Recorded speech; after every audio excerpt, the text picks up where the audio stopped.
મિત્રો આપણે ધોરણ 9ની અંદર એસએસ સામાજિક વિજ્ઞાન બરાબર.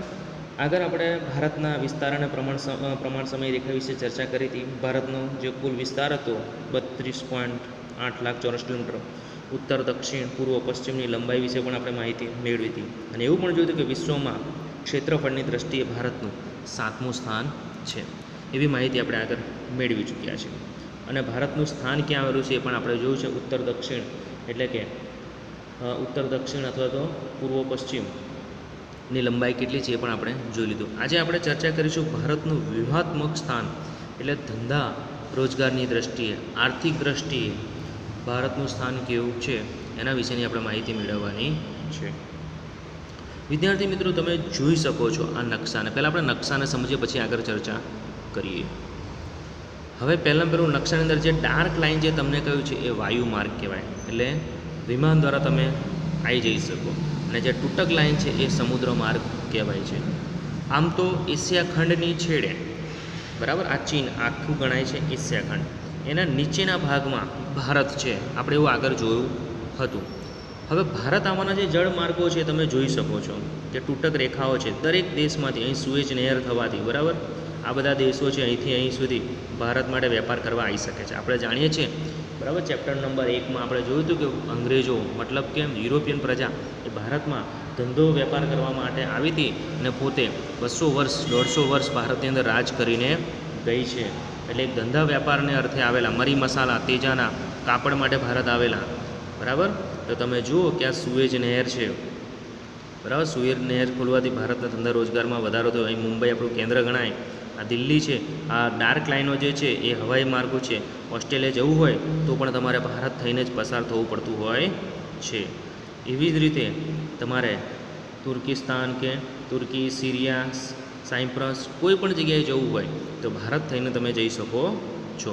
એટલે એક એવું કહેવાય કે ભારત એ મોકાનું સ્થાન ધરાવે છે. ભારત એ સેન્ટરમાં આવેલું છે. ભારત એ કેન્દ્રમાં આવેલું કહેવાય, જેથી દરેક દેશે ભારતમાંથી રહીને જ પસાર થવું પડતું હતું. દરિયાઈ માર્ગ પણ તમે જુઓ કે આ બધા દેશો માટે જેટલા બધા દેશ આપેલા છે કે ઇથોપિયા, કેન્યા બરાબર છે, તાંઝાનિયા, માલવી, અહીંયા આગળ શ્રીલંકા, સિંગાપુર, મલેશિયા બરાબર, બેંકોક, થાઈલેન્ડ, મ્યાનમાર, આ બધા જ ભારતની આજુબાજુમાં આવેલા છે, જે દરિયાઈ માર્ગે ભારત જઈ શકે છે બરાબર છે. તો તમે જોઈ શકો છો કે ભારત એ કેન્દ્રમાં આવેલું છે. એટલે ધંધો રોજગારની દ્રષ્ટિએ પણ ભારતનું ખૂબ સારું સ્થાન જોવા મળે છે. હવે આપણે વાત કરીએ છીએ અંદરની થિયરીની સમજવાની. આપણને ખ્યાલ આવી ગયો કે ભારત એ કેન્દ્રમાં છે, સેન્ટરમાં આવેલું છે, એટલે મોકાનું સ્થાન તો કહેવાય જ બરાબર છે. કે ધંધો રોજગાર માટે દરિયાઈ માર્ગ પણ આપણને મળી રહ્યો છે અને હવાઈ માર્ગ પણ આપણને મળી રહ્યો છે. ઓકે, ચાલો હવે આપણે અંદર વાંચન કરું છું, ધ્યાન આપજો. કે ભારતનો ભૂમિભાગ એશિયા ખંડની દક્ષિણ તરફ તો આવેલો છે, જે આપણે આગળ જોયું. તેની ઉત્તરમાં ઊંચાઈ પર્વત શ્રેણીઓ સેંકડો કિલોમીટર, શું કહે છે, સેંકડો કિલોમીટર લંબાઈમાં પશ્ચિમથી પૂર્વ દિશા પથરાયેલી છે. એટલે ભારતની દક્ષિણે શું આવેલું છે તો દરિયા કિનારો, ઉત્તરે તો હિમાલયની ઉચ્ચ પર્વત શ્રેણીઓ આવેલી છે બરાબર. અને ભારત એ પૂર્વ પશ્ચિમ સુધી પથરાયેલો છે. તેના કારણે તિબ્બત તથા ચીન સાથે આવન જવન કેવળ ઊંચાઈ આવેલા પર્વતીય ઘાટમાં મારફતે જ જઈ શકાય છે. એટલે ઉચ્ચ પર્વતના કારણે તમારે ચીન સાથે ધંધો વેપાર કરવો હોય અથવા તો આવક જાવક કરવી હોય, તો કેવળ ખાલી ઊંચાઈ આવેલા પર્વતીય ઘાટમાંથી જ તમારે જઈ શકવું પડે છે. દક્ષિણમાં ભારત દ્વીપકલ્પની પૂર્વમાં બંગાળની ખાડી. દક્ષિણમાં શું આવેલું છે તો દક્ષિણની અંદર ભારતીય દ્વીપકલ્પીય બરાબર, આ લક્ષદ્વીપ છે બરાબર. તો એ દ્વીપકલ્પીય પ્રદેશો છે. પૂર્વમાં બંગાળની ખાડી, તો પૂર્વની અંદર બંગાળની ખાડી. અહીં તમે જુઓ કે આ આપણી બંગાળની ખાડી આપેલી છે. તથા ચીન સાથેના દક્ષિણમાં ભારતની દ્વીપકલ્પીયની પૂર્વ બંગાળની ખાડી અને પશ્ચિમમાં અરબ સાગર શું આવેલો છે તો અરબ સાગર. આ અરબ સાગર આપણો પશ્ચિમમાં છે, પૂર્વમાં બંગાળની ખાડી છે, તથા દક્ષિણે હિન્દ મહાસાગર. એટલે દક્ષિણ એટલે આ જે નીચેનો ભાગ છે બરાબર, આ શું કહેવાશે, હિન્દ મહાસાગર કહેવાશે. આગળ આ સમુદ્રનો જળમાર્ગ તરીકે ઉપયોગ થાય છે. આ જે સમુદ્ર છે એનો શું થાય છે, જળમાર્ગ તરીકે ઉપયોગ કરવામાં આવે છે. જમીન માર્ગો પર્વતીય અવરોધોથી ઘેરાયેલા હોવા છતાં ભારતે બહારથી આગમન થયેલા સાંસ્કૃતિક તત્વોનો સ્વીકાર્યો છે. શું કહે છે કે જમીન માર્ગો પર્વતીય અવરોધોથી ઘેરાયેલા હોવા છતાં, જમીન માર્ગ છે ચારે બાજુ પર્વતોથી ઘેરાયેલા હોય, પણ છતાં બહારથી જે લોકો આવે છે એના આગમનને અને એની સંસ્કૃતિને ભારતે સ્વીકારી છે અને તેઓએ ભારતીય સમાજમાં ભળી ગયા છે. એટલે વિદેશોમાંથી જે લોકો ભારતમાં આવ્યા છે એણે ભારતે સ્વીકાર કર્યો છે અને એ લોકોની જે સંસ્કૃતિ છે એને પણ ભારતે સ્વીકાર કર્યો છે અને એ લોકો ભારતની અંદર ભળી ગયા છે. જે વિદેશમાંથી આવેલા લોકો હતા એ તમામ. આગળ જોઈએ.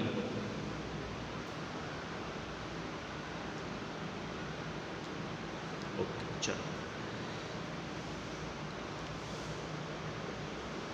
ભારત પૂર્વ ગોળાર્ધમાં મોકાનું સ્થાન ધરાવે છે. પ્રશ્નો પૂછાય છે કે ભારત પૂર્વ ગોળાર્ધમાં મોકાનું સ્થાન ધરાવે છે. ભારત કયા ગોળાર્ધમાં આવેલો છે? તો ભારત પૂર્વ ગોળાર્ધમાં આવેલો છે. વિદ્યાર્થી મિત્રો, તમને એવું થશે કે સરે આગળ તો એવું કહ્યું કે ભારત ઉત્તર ગોળાર્ધમાં આવેલો છે. તો સમજાવું તમને. ચલો પાછા નકશા ઉપર જતા રહીએ પૃથ્વીના.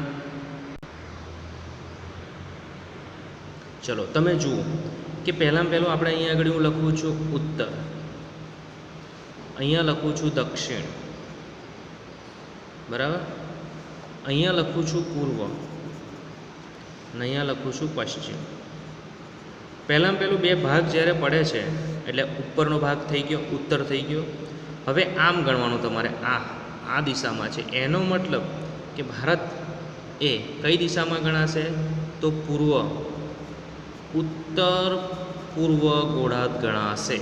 બરાબર, ભારત ઉત્તર તો ખરો જ, ઉપરની તરફ તો છે જ, એટલા માટે આનાથી ઉપરની તરફ છે એટલા માટે પૃથ્વીના બે ભાગ કરીએ ઉપર નીચે તો ઉપરના ભાગમાં આવે છે. બીજું કે ઊભા બે ભાગ કરીએ ત્યારે આ સાઈડ આવે છે, એટલા માટે એને શું કહેવાશે? ઉત્તર પૂર્વ ગોળાર્ધ કહી શકાય છે. એટલે ઉત્તર ગોળાર્ધમાં પણ, એટલે જે આ લાઈન આપણે જોઈ હતી ને બરાબર, કે ભૌગોલિક દ્રષ્ટિએ ભારત ઉત્તર ગોળાર્ધમાં તો છે જ, પણ સાથે સાથે ભારત પૂર્વ ગોળાર્ધમાં પણ કહેવાય, એટલે મોકાનું સ્થાન ધરાવે છે એવું આપણે કહી શકીએ છીએ. ખ્યાલ આવી ગયો છે? ઓકે. અને તેનું વ્યૂહાત્મક મહત્ત્વ પણ વિશેષ છે, જેમાં પ્રાચીન કાળમાં પરસ્પર સંબંધોને વિકસાવવામાં સમુદ્રનું મહત્ત્વપૂર્ણ યોગદાન રહ્યું છે. એટલે પ્રાચીન કાળથી જ, બરાબર, વર્ષો પહેલાં જે ભારતના જે સંબંધોનો વિકાસ થયો તેનું મુખ્ય કારણ છે સમુદ્ર. હિન્દ મહાસાગરના શીર્ષ સ્થાને ભારત આવેલો છે. હિન્દ મહાસાગર છે, આ આપણો હિન્દ મહાસાગર છે, એની નજીક શીર્ષ એટલે છેલ્લે, એની નજીક, શરૂઆત ત્યાંથી થાય છે એવું કહેવા માગે છે. શીર્ષ સ્થાનેથી એટલે સેન્ટરમાંથી, નજીકથી ભારત આવેલો છે. પૂર્વ આફ્રિકા, પશ્ચિમ એશિયા, દક્ષિણ એશિયા તથા દક્ષિણ પૂર્વ એશિયાના દેશોની સાથે સમુદ્ર માર્ગ દ્વારા ભારતનો સંબંધ પ્રાચીન કાળથી જ રહ્યો છે. બરાબર, કયા કયા દેશો સાથે સમુદ્ર માર્ગે ભારતનો સંબંધ રહેલો છે? તો પૂર્વ આફ્રિકા, પશ્ચિમ એશિયા, દક્ષિણ એશિયા તથા દક્ષિણ પૂર્વ એશિયાના દેશોની સાથે સમુદ્ર માર્ગ દ્વારા ભારતનો સંબંધ પ્રાચીન કાળથી રહ્યો છે. પરિણામે ભારતે આ દેશોની સાથે ઘનિષ્ઠ સાંસ્કૃતિક અને વ્યાપારિક સંબંધો પોતાના વિશેષ સ્થાનને કારણે વિકસાવ્યા છે. અને એના કારણે શું થયું છે? તો કે પૂર્વ જે બધા દેશોની વાત કરી એ બધાનો સંબંધ પ્રાચીન કાળથી ભારત જોડે રહેલો છે ને એના પરિણામે ઘનિષ્ઠ સાંસ્કૃતિકનો વિકાસ થયો છે, વ્યાપારિક સંબંધોનો વિકાસ થયો છે. બરાબર, ને એના કારણે બરાબર ભારતનો વિકાસ પણ થયો કહેવાય. હિન્દ મહાસાગરમાં કોઈ પણ દેશની તટીય સીમા ભારત જેટલી નથી, અથવા તો જેવી નથી એવું કહી શકાય.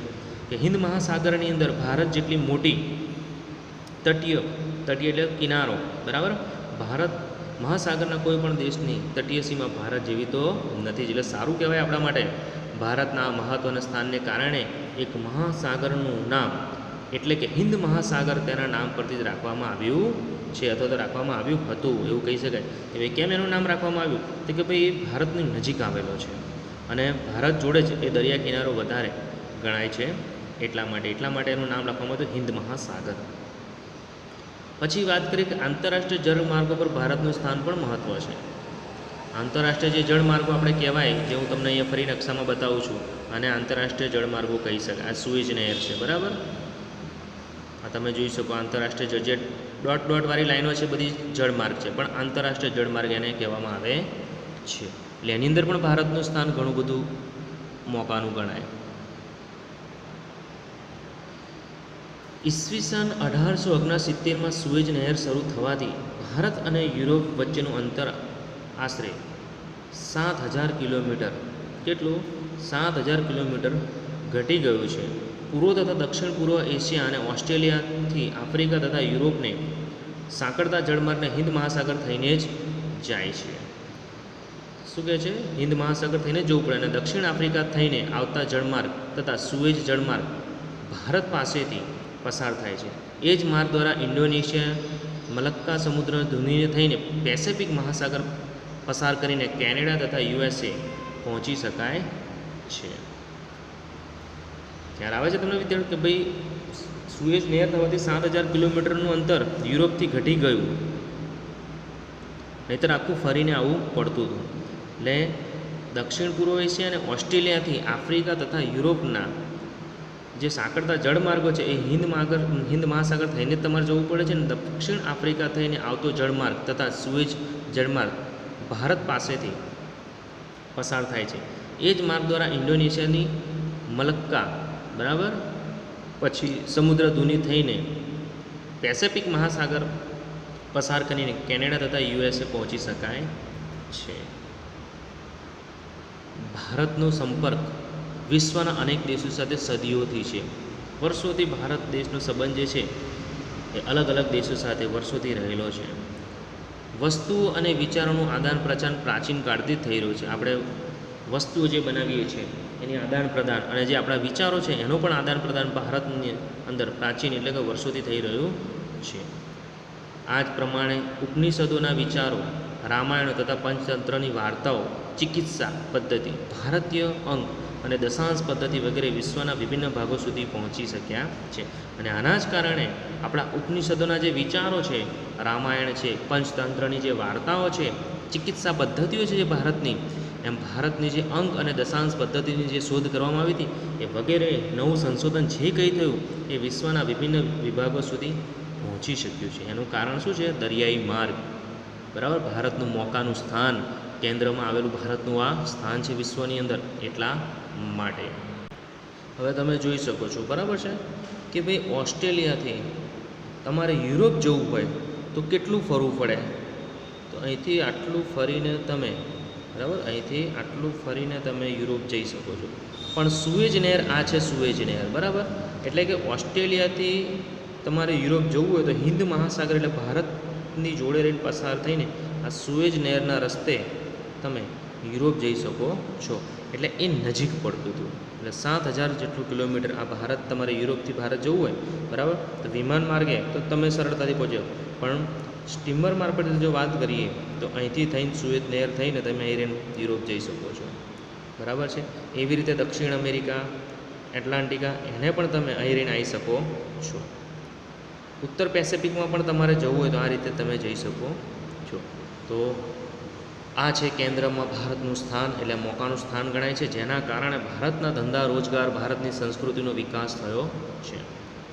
વિદ્યાર્થી મિત્રો, નેક્સ્ટ ટાઈમ જ્યારે મળીશું ત્યારે વધુ ચર્ચા કરીશું અને ભારતના પડોશી દેશો વિશે પણ વાત કરીશું. થેન્ક યુ, આભાર.